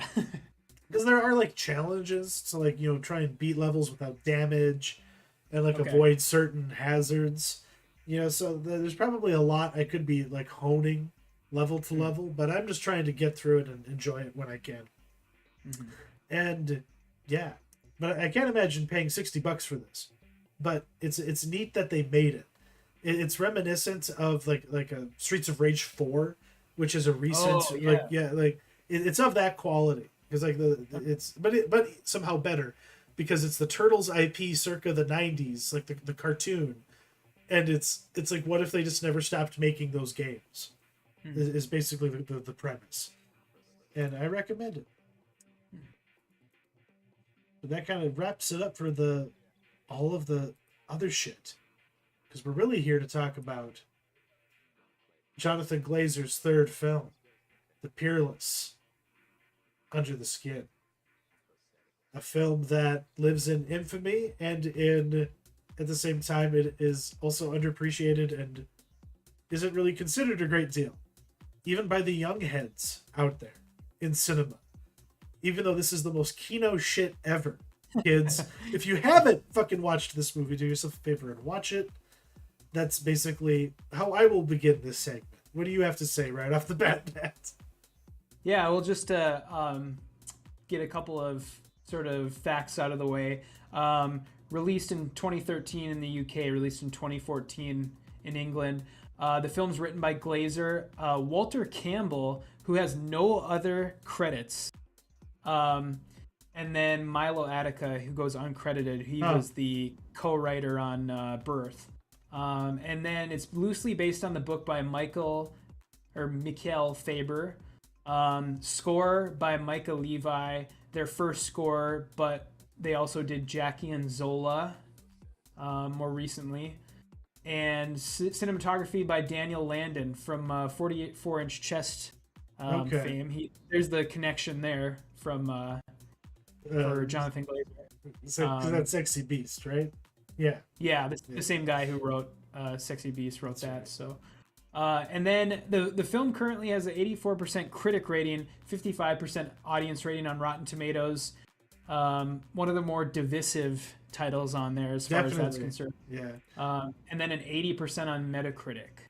So let me ask you this, I guess, to start. What do you remember about this movie when it was released? Like the conversation around it or anything about it when in 2013, 2014? In 2013, I remember a lot of hype because it's Jonathan Glazer making another movie, and it's a movie with Scarlett Johansson and about her being an alien. And having that being the only thing I think there was maybe a single trailer, and I remember like film internet communities really being excited for it, but when it came down to like the rubber hitting the road and people actually watching it, I feel like it didn't touch people, or like it didn't like stick to people. It was like so smoothed over in some areas of storytelling. It was so formalist that for like mainstream audience, even like art house like audiences couldn't get anything out of it, and they were made too uncomfortable by some of its elements. It's kind of a harrowing movie, and I do know that a lot of people were put off by it because of its content and subject matter, but without even knowing anything about it. I feel like they were just like dissuaded from seeing it, based on word of mouth. It kind of had sort of a negative reputation, just in terms of this is not a sexy movie, this is not a good time. Yeah. Mm-hmm. Yeah, I feel the same way. And the thing I remember about it was, I think I might have put in our Google Doc, but people, weirdly enough, they made a really big deal about it because of Scarlett Johansson getting nude in it. And it's funny No, go ahead. It's funny you mentioned that, because I was doing some research for this, and there was some coverage at the time that said that it was actually kind of weird that her nudity hasn't been a bigger deal. Even though that... Oh, really? Yeah, and I thought that was a strange comment to make, considering as far as, like, pop culture goes, that was the takeaway. It wasn't the quality of the movie, it was, oh yeah, ScarJo gets naked. Yeah. In the most awkward ways possible. Yeah.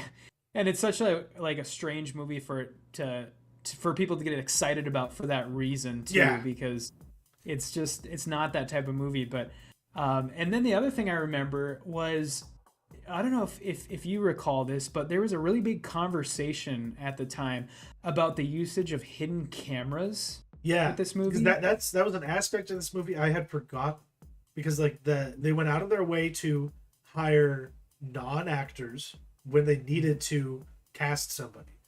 But otherwise, yeah, like a lot of her interactions with people in this movie are just with people who had no idea who she was or even that they were on camera.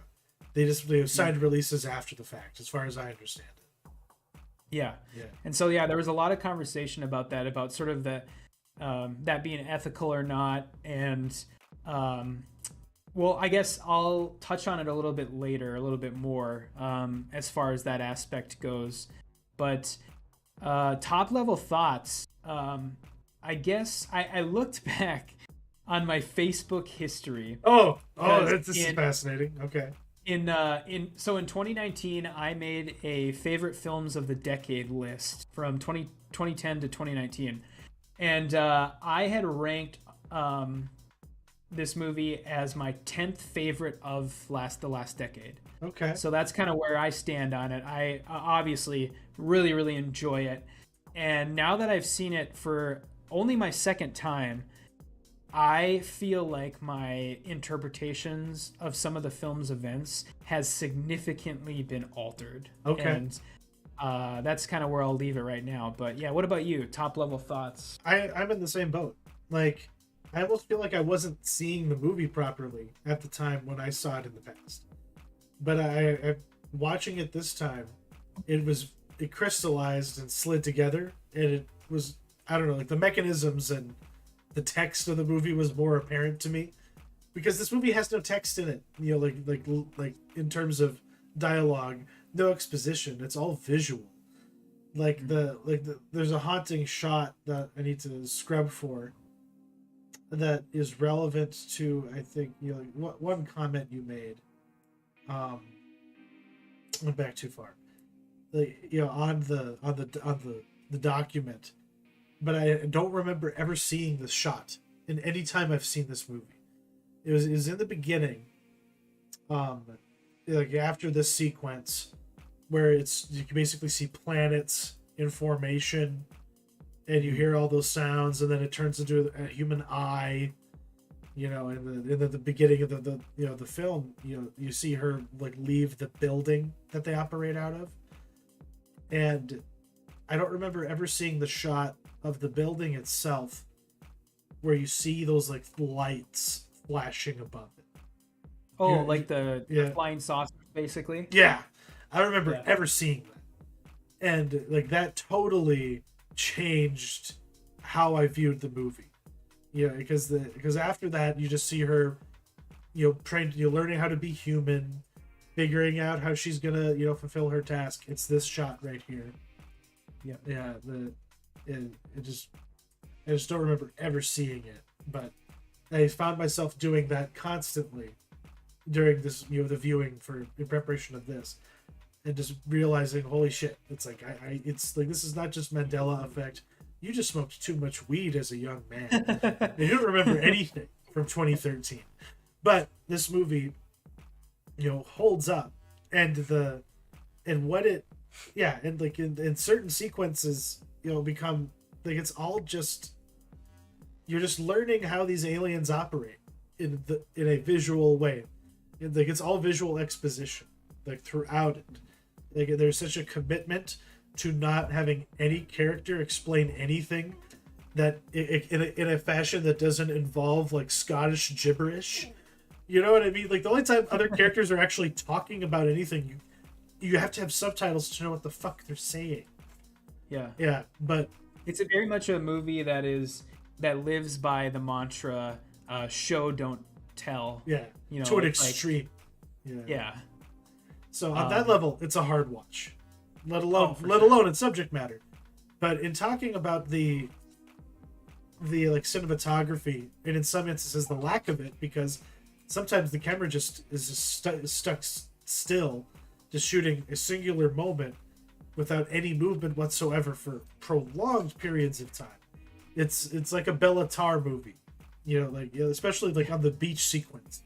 when that couple is drowning, Mhm. that awful sequence. Yeah. Yeah, that's among like one of the more disturbing sequences like in any movie when and then the kid on Oh, the beach and then the kid's like still there and presumably ugh. the guy gets rid of the kid basically the sort of I don't know what you call him The the watcher handler, yeah, he's the like, handler yeah yeah, handler yeah because yeah, this film begins with this motorcycle guy just like walking down a ravine and just like carrying an unconscious woman into like a van, and then next thing you know, that woman's getting undressed by Scarlett Johansson, who then puts on all of her clothes, and you just see a single tear run down her cheek. So she's still alive in that moment, is my assumption. Yeah. Yeah. And that was one of the things that there was a couple of things I wanted to touch on as far as our interpretations of scenes. And something I never entertained before was that woman is her predecessor and not just some random woman off the street Oh, because holy shit, dude! Right on. because Okay.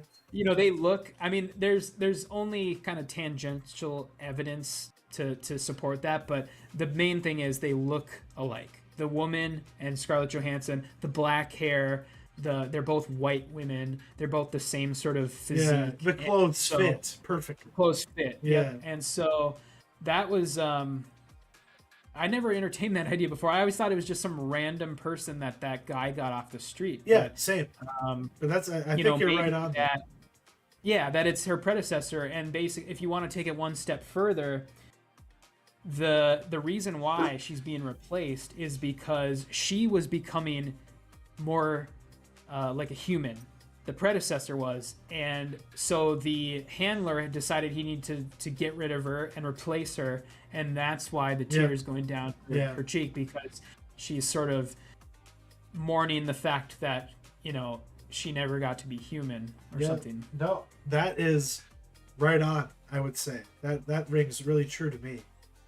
Um, God, I'm just that totally realigns with what the whole experience of the movie is for me personally. Mhm. Yeah, because what that is kind of the point. The character that's Johansson is playing is basically a robot. Like a part of me was almost wondering up to a point how much consciousness she really had herself, and how much of her was just automated. Like would this alien species actually send real aliens, or would it just be like husks for them to operate? From a distance. It's like, is this just a robot, or was there actually some sentience underneath there? Was a question I found myself asking. But eventually, yeah, like as she starts having more empathy for the humans that she's leading to their doom, and a desire to, not even a desire, there's a dysphoria going on, an identity crisis going on, like on the back end of the movie.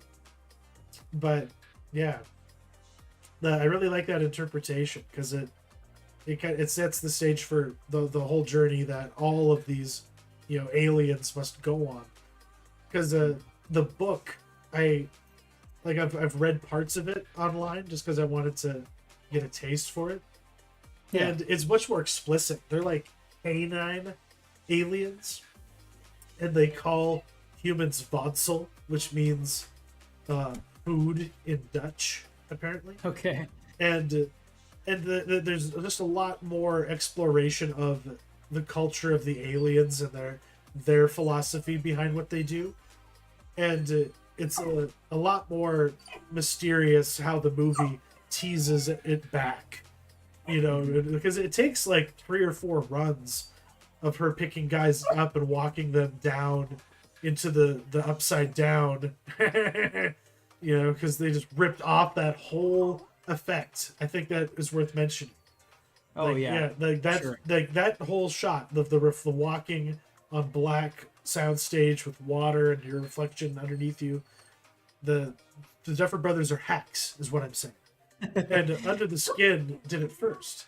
And every time a guy is led down there, there's a progression. You see either a little bit more of what goes on down there, or what is involved in getting him there. And like that first like hour of the movie is so dense, but it's just this repetition of this cycle over and over again until eventually it's disrupted. I think that character's image has shown up already on the screen here, but it's that actor who is played by an actual man with that like disfigurement. Yeah, it's like they're like non-cancerous tumors. Yeah, I believe. Yeah. Yeah, so at the time he was 26 years old. He's made it his whole career, about acting despite like having that condition. Hey, thank you, boy. Oh boy, he's letting me know that it's time. But yeah, like if there's anything that really spilled over even more than her nudes, than ScarJo's nudes, it is that imagery of like the men getting led to their doom as she just like struts in jeans in front of them. Like this movie was ahead of its time, and it was directed by a man, but it really turned the whole gender dynamic on its head. Because like watching her so dispassionately hunt people and talk and like knowing within 5 seconds of talking to somebody whether it's worth her time to try and bring them back or not. Mm-hmm. Yeah, this like the code of, oh, people know you or you have people who you care about, then I'm just gonna not waste my time. If there's any character development, it's just in like what her mission is and how she goes about it. Yeah, I think something that a lot of people don't think about is she sees the good and bad in humanity. Like there's the scenes where she sees all those people coming out of like a football stadium, and celebrating and being very like happy with each other. And then like there's like the scenes where she's in the mall and she sees like the women putting makeup on each other in like the JCPenney type store or whatever. So estheticians, or how do you say that? Yeah, and so she sees stuff like that, and and then there's also like obviously like she sees the worst in humanity when the attempted rape scene and then the immolation scene, and even leading up to that. A lot of people don't. Yeah, sorry. Yeah, finish your thought. Well, I was gonna say a lot of people don't talk about is she bears not resemblance, a similarity out of anybody in the film. She's the most similar to her attempted rapist in that he is doing to her what she has been doing to the men for the entire movie. Absolutely. And so I don't think a lot of people like to think about that in this movie, because it doesn't really follow along with whatever narrative they want to construct in their head. Yeah. But that's something that I noticed this time too, is that that's the only image I have of him, I'm pretty sure, is he's in the distance there. Yeah. I mean, but at the same time, obviously his motivations are much more evil than hers. Hers seem to be more rooted in survival, whereas his are, strictly, more evil and more self-serving, I guess. But yeah, because that's the thing in the original like book. It's like ordering a really nice Wagyu beef steak from Japan, getting to eat a human. That's basically what's there. It's like a boutique specialty item. They don't need it to survive. But what Earth does have, what they don't have, is actually an environment. As much as we destroy it, like we have lush, beautiful things to exist in, and like places to go, and that's part of the appeal for the aliens that do serve on Earth, harvesting the Vodsel, is they get to be on a planet that has things that their homeworld will never have. And that is kind of hinted at when you see her like venture out into nature. Like that's where she starts gravitating away from the cities that she's been driving through. Yeah. There's a shot where when she's like sleeping in like that hut thing, and Glazer like superimposes an image of her in the fetal position over a bunch of trees. Yes. Yeah, that's very on the nose. Yeah. That, and I guess maybe we should talk about like him more specifically.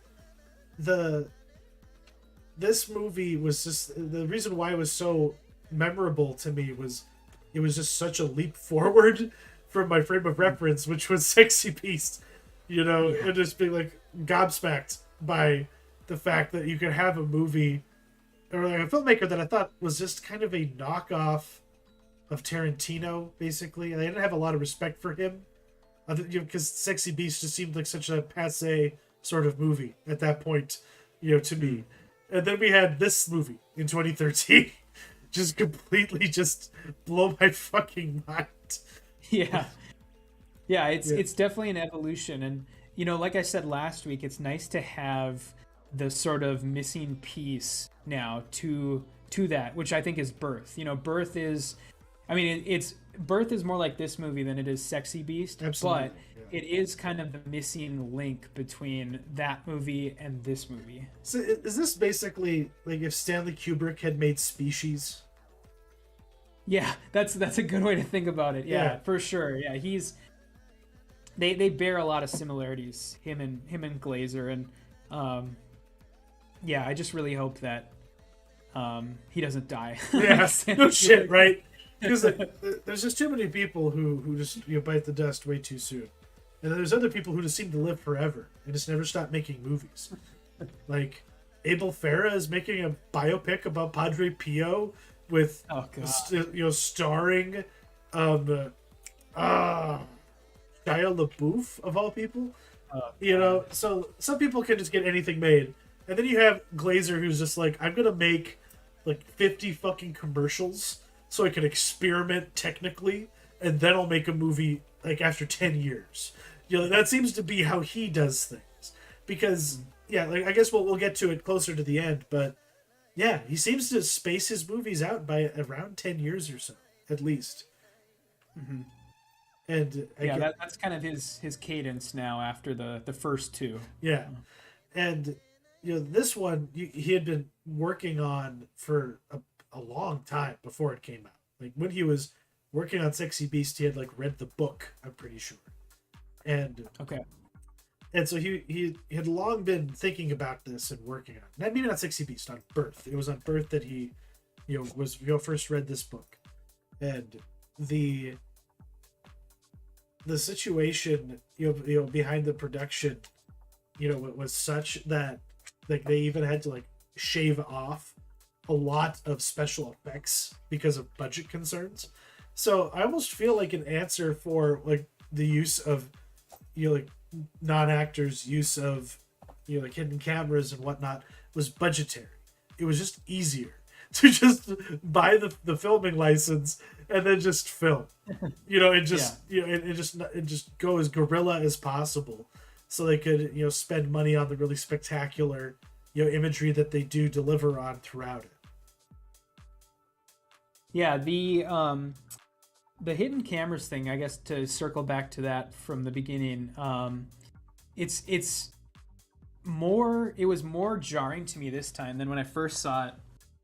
Probably because when I first saw the movie, I was so like gobsmacked. But it's a weird juxtaposition between how like incredibly photographed the rest of the movie is, and then when it cuts to these shots in the van, they're these very static, like almost like GoPro shots that are very, very they don't even have the look of a film. They have the look of like a camcorder or something, or like that soap opera-y look where it's kind of look like film. Did you like in The Hobbit? There are some shots in The Hobbit, I think, from the second one, where like they're on I think it's like the river barrel sequence, but you just very obviously go from 48 frame per second, super HD cinema camera to fucking GoPro strapped to something. and it just does not look good. I don't know. Like this isn't quite that bad, but no, it's not. It's the same effect. Yeah. Mm. Yeah. But I guess I don't know if there's anything else you wanted to touch on, but I think the last thing that I wanted to speak on was the ending, because I think that is the thing that most dramatically shifted for me, was the feeling of the ending and the sort of vibe of the ending. Because when I originally saw the movie, I was like, oh man, that's depressing, that's sad. Yeah, that's a sad way to end it. But looking at it now, she spends the first half of the movie figuring out how to become a human, and then the second half of the movie is spent with her kind of trying to figure out how to subvert the confines of whatever this thing is, her body, basically, that's not really a body. And the way the ending played for me this time is almost like she is being burned, but she is living on as like a different life form, or she is especially in the way that the camera pans up into the atmosphere and just lingers there. You see like the snow or the ash, whatever that is. Yeah. And so it's almost like her atoms are living on as something else. She becomes a part of the sky, she becomes a part of the ground, she becomes a part of the air and the water, and she's leaving the confines of this prison of a body that she has. And I actually read that the ending of the book kind of supports this theory, because in the book the woman gets into a car crash where she's mortally wounded, and then while dying she kind of has the realization that she has to detonate this like bomb that she carries with her to get rid of all of the evidence of her existence. And she has the realization and kind of comes to terms with that fact, because she rationalizes it by saying that she will become one with like the earth and the sky, and sort of granting her immortality in some form, and blows herself up basically. And so I think that's kind of what I took away from it this time. I was decidedly less depressed when I finished the movie. Because like it kind of supports the notion that she's like an automaton.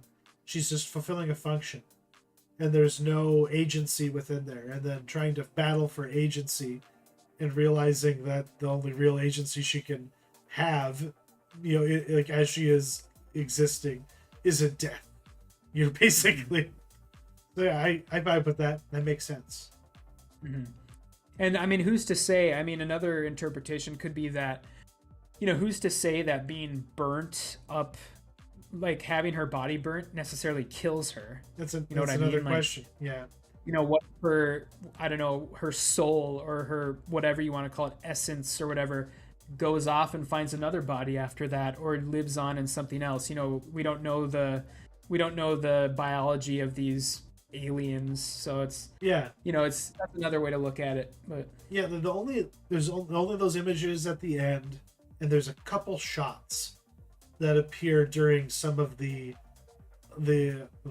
seduction sequences within the house, where you can see the black figure in silhouette. But otherwise, you don't get a glimpse, and it's very disconcerting at the end when she's holding ScarJo's face and just like staring at it. Deeply uncomfortable. But this movie is not for the faint of heart. I think we kind of do have to say that. It's I have literally told a few people, don't watch this, because I knew they could not handle it. I'm just like, it's really good, but I know you wouldn't like it, especially because of what happens with the family on the beach with the baby and the swimmer. That's like the worst. But if you can make it through that, there's a whole lot of movie left in. But there definitely was a girl that I was hanging out with one time who came over, and we would smoke up and we would watch movies and shit. And she wanted to watch this because she had heard about it. And we made it to that sequence, and she was like, we're watching something fucking else. And I think we watched like the Workaholics instead. And I was, because she could not handle it. So, not good for movie night, not good for date night. What it is good for is drinking a 6-pack alone on a Tuesday, and getting trashed and watching ScarJo turn people into red pulp. Yeah, That's what it's good for. yeah, and I would say, I mean, to put a cap on my thoughts, I think this is easily probably his best. I mean, I liked all three of these movies. Now that we're kind of coming to the end of this mini series, I liked all three of these movies a lot, and they give you something different each and every one of them. Yeah. Mm-hmm. And this is by far his best, I think, and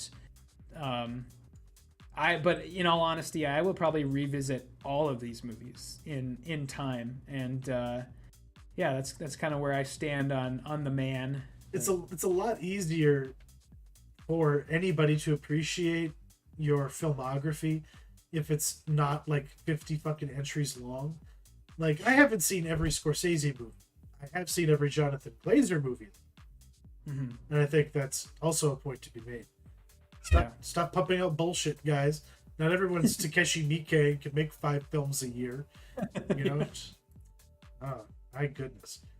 Moving on to some short films that Jonathan Glazer made. We're just going to briefly touch on them. I got a still from The Fall, which is from 2019. And like Under the Skin, it is partially produced by A24. And how would you describe this experience? Yeah, so I mean, it's what you're actually watching is a group of people all wearing the same mask, and they're hunting after another man who's wearing a different mask, and they catch him and attempt to hang him, but obviously things don't go according to plan. And I mean, that's the movie basically. It's only 5 minutes long, and yeah, I mean, there's definitely some subtext here. Do you have any ideas as to what this is about? Or because Glazer has not really talked about it in interviews. He has given people breadcrumbs, but I was reading an interview with The Guardian earlier today, and it was so, the interviewer was so awful because they kept trying to get him to like talk about this and talk about like current events and talk about this was around the time that Martin Scorsese said that Marvel films are not cinema. Yeah. And the interviewer tried to get Glazer to comment on that, and Glazer was just like, nah. He's just like, nope. He's like, not gonna trap me in that one. Not interested. He just glossed over it, but that's fine. He tends to do that in the few interviews he gives. So yeah, what do you have any thoughts about what this is about? See, yeah, if I'm going to just apply current events to this thing, it might be, it's all about cancel culture. It's about having the wrong face. You're not like us. You are an other. But so it's not about cancel culture. It's just about othering, and what it takes to survive being othered, I guess. Yeah, the one bit of information that he did give, and I'm actually glad that you got this picture specifically, is that the idea for the film, or partially the idea, came to him after he saw some hunting trip photos from Donald Trump. Oh god, okay, that makes sense. So and exactly that comes from this picture, obviously. So that's where that imagery comes from, of them like holding up the animal, yeah, because the Trump sons, they did those big game hunts in Africa. Yeah. So but yeah, I mean, I think you have it right on the nose as far as the actual like subtext behind it. And it's about othering, and as far as the ending goes, in the end, he isn't hung, and he sort of starts climbing his way out of the well, or whatever that is. It's a well that seems to go on forever forever into the bowels of the earth. Yeah, and so I mean, I think the sort of takeaway from that is, it is possible to, when something like this happens to you, or whatever analog like this happens to you, it is possible to get back out of it, but it's a long trek, sort of. Yeah, and Sean Gunn watched The Fall, and then he started working on the Suicide Squad and the hit film, the hit series Peacemaker, and everything was right in the world. Yeah, everyone forgot. So, yeah. But yeah. And the other one was Strasbourg. What is it, like 1476? 1518. 1518. Okay. Yeah. And yeah, so I don't have much to say about this one. I don't know about you. It's a choreographical tone poem, I think, is like you called it a tone poem. But it's just people dancing to really hip Euro beats. And they're in different locations, and they're doing certain things. The cameras are doing certain things. The editors are doing certain things. So it does create like an oral experience if you have headphones on. But yeah, doesn't really communicate anything to me otherwise. Yeah. I think it's pretty simple if you know kind of the backstory about this. So the name of the short is why it's called Strasbourg 1518 is because they're in Strasbourg, Germany, I believe that is, or maybe it's Bavaria at the time. There was a bout of mass hysteria. Oh, okay. People were dancing basically, and they couldn't stop, and it was one of those weird mass hysteria events that have been recorded a couple times in history. And so, I mean, obviously, this film is a lot of people dancing, but then I think in order to kind of understand where he's coming at it from a modern lens, you have to look at the year the short was made, 2020. Obviously, this is a analog to being in lockdown during COVID. I think it's as simple as that. So I just did not do enough homework on it. That's all pretty obvious. Yeah. So, I mean, I to be honest with you, I didn't get a lot out of this one. It's fun to watch like once, and the score, the soundtrack's really good. This is also Michael Levi, and the Fall was also Michael Levi too. But yeah, that's kind of as much as I got out of it. And his next project is called The Zone of Interest. Yeah. So The Zone of Interest is for sure. This isn't just speculation too. This will be coming out presumably next year. My God. Based on a book about a man who falls in love with the wife of a commandant in a Nazi concentration camp. It just seems so trite and pedestrian for a dude like this. But I could just see the logic of him being like, this is the kind of movie that got made in the 90s. Like, this is like a Miramax movie. Yeah, for sure. It's so weird. If this was any other filmmaker, I would say, oh, this is gonna suck. But I mean, if you look at it, not to such a degree, but if you were to look at the book for Under the Skin and then look at the movie, you know, the two aren't really all that similar. So I hope he can do something similar with this book. Because there's always it seems with him, there's the story that he knows is there, you know, versus the one that either people expect or see in spite of the movie he makes. So there's definitely something he can do with it, I would say. I look forward to it, especially since this one was so wild and intense. Yeah. And that was the Jonathan Glazer retrospective. It was a lot of fun to revisit, you know, those movies and see Birth. We do want to shout out Birth and recommend that people see that. Don't get squeamish now. You know, if the world can handle cuties, they can handle Nicole Kidman in a bathtub. Coming out next week. I just want to make sure that this thing restarts. Coming out next week, we have, of course, the premiere of Nope, the latest from Jordan Peele, which apparently is going to be Close Encounters of the Black Kind, if you'll allow my racist joke. Yeah, this I'm very surprised that he just went out and just straight up confirmed that this is about aliens. Unless it's misdirection, you know. Yeah, that's true. It totally could be. But I think that's kind of what everybody guessed, so I guess there's no reason to be ambiguous about it. That's true. If everyone's guessing that that's what it's about. But yeah, really looking forward to it. So that's what we'll be reviewing next week. That's right. And we also have The Gray Man coming out. That will also be in theaters, right? Or is it? Yes. Yeah. It actually, it was in theaters yesterday.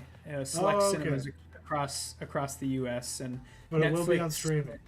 Yep, next Friday. So we'll probably answer the question about how much of a turd this movie's may or may not be, or might be rad. Who knows? But I did, like, when I was looking for posters for this, I kept on finding ones with a random Indian actor, like really prominently, because he's the stunt casting for international appeal. Oh, I'm sure. Basically. Yeah. But yeah, I just don't know what to make of this fucking movie. Yeah, I mean, I will for sure watch it because, I mean, just for like the sort of anthropological value of it, that it's Netflix's most expensive movie ever, and it's the Rousseau brothers. So, I mean, they're coming off of, they did do Cherry for Apple TV Plus, but this is kind of their return to like action movies. So yeah, like $200 billion. Like I expect something like Christopher Nolan movie level effects work. I expect something intense and something that I wouldn't get any otherwise. And the trailers just don't give me the impression that that's the movie they've made. It just looks like expensive Jason Bourne. I'm sure that's what it's going to be, because that of that 200 million, about 50 million of it went to Chris Evans and about another 50 went to Ryan Gosling. So exactly. And Anna de Armas's paychecks are getting higher too. She's in demand. Mm-hmm. But we also got this thing from HBO Max called The Last Movie Stars. This is a documentary series. Yeah, this is directed by Ethan Hawke and produced by Martin Scorsese. Interesting. So, and it follows Paul Newman and what's the actress's name? I believe it's Joanne Woodward. Joanne Woodward. Yeah, his wife. Follows both of their kind of journey through Hollywood and their off-screen relationship, because one of those things about that people like forget about Paul Newman is that he was like a pretty stand-up guy, and he stayed married to the same woman and never had any affairs in a time when that was like the thing that you would do in Hollywood, all the time in his heyday. And so he's kind of an anomaly in that way. His career, both on and off screen, but I think that's why Ethan Hawke kind of took a interest to him and her. Right on. Yeah, I was curious about that. I hadn't heard of it before it's suddenly, available to me. Yeah. And then we also got season 2 of Primal. Yes. Genndy Tartakovsky, which looks fucking legit. Yeah, long awaited. Oh my god, this show, like, they split the first season up into like 2 chunks and like spaced those out like 2 years between each other. Yeah. It was absurd. And then they like put another 2 years between the second half of the first season and this. So it's like he takes forever to come out with these things, but once they're out, they're awesome. Did you ever watch the first season? I did. I watched it on Adult Swim while I worked at La Quinta. Like after I ran the audit, I would go sit down and turn on Adult Swim, and Primal was on quite a bit for a while there. And that's how I saw it for the first time. And this show is awesome. And I can't wait. Tarkovsky, was interviewed recently in the lead up to this, and he basically said this is the best thing I've ever done. Like he is so ready to get it out there, and for good reason, because it looks really good. Yeah. Yeah. Was there anything else, or was that the last one? I think that was the last. That was the last one. Just the parting question. Yeah. So we do got a parting question from our boy Matt once again, and we'll give it a chance to pop up here. So basically, just to set this up a little bit, I don't like to deal in hypotheticals very much, but I think the answer for this one could have a lot of meat on the bones. So the question is, what director's filmography, if it was zapped from existence, would have the most detrimental effect on filmmaking, past, present, and future? So yeah, like which filmmaker would you if you Hitlered them, if you killed them in the cradle, yeah. you know, what would cause the most sweeping butterfly effect? Mm-hmm. Yeah, so like basically, I mean, another way to ask this would be, what director's filmography is the most important to the existence of filmmaking as we know it, and so yeah, it's something to think about. You have to think about like what they did when they were alive, and what innovations they came up with, and who they influenced after they died. Exactly. Too, if they're dead. I mean, they might still be alive, but yeah. God, I can think of 2 names right now, but I gotta whittle them down a little bit. I gotta actually consider this, because it's so much of all of humanity is just people standing on each other's shoulders. So yeah. It's like what causes the biggest avalanche if you knocked them out? Like who's standing underneath them or on top of them that would that would collapse if they gave way? That's a good question, and I look forward to refining my answer.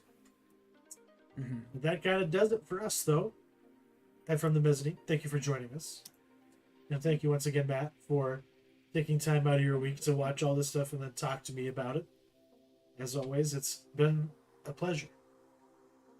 Yeah, and I will look forward to returning to the theaters next week and talking about Nope with you, because... Are you going to see it in IMAX? Because that's the way it's meant to be seen. Yeah. That's what the man himself has been saying.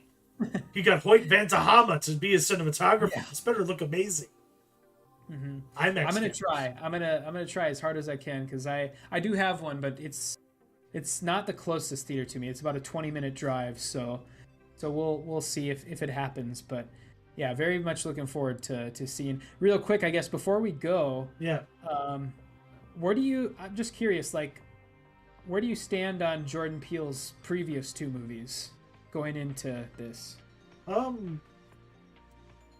Get Out, I thought was fun and effective, but Us felt a lot like a really puffed up Twilight Zone episode, and I just really want his high concept to be more refined, whatever it is.